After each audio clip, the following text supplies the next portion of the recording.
حدیث نمبر 9، رباط یوم و لیلۃ و خیر من صیام شہر و قیامہ۔ ایک دن یا ایک رات جہاد میں بسر کرنا ایک مہینے کے روزے اور نفلی عبادت سے بہتر ہے۔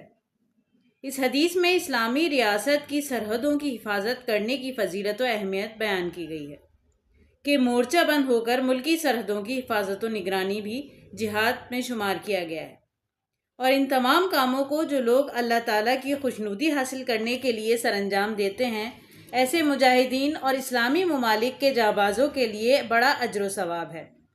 چنانچہ اس حدیث میں بتایا گیا ہے کہ مورچہ بند اسلامی مجاہد اگر ایک دن یا ایک رات سرحدوں کا دفاع کرتے ہیں تو ان کو مہینے بھر دن کے روزوں اور رات کے تہجد سے بہتر ثواب ملتا ہے۔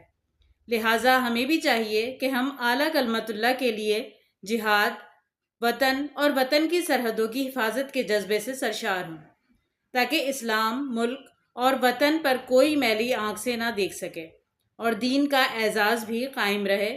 اسی میں فلاح دارین ہے۔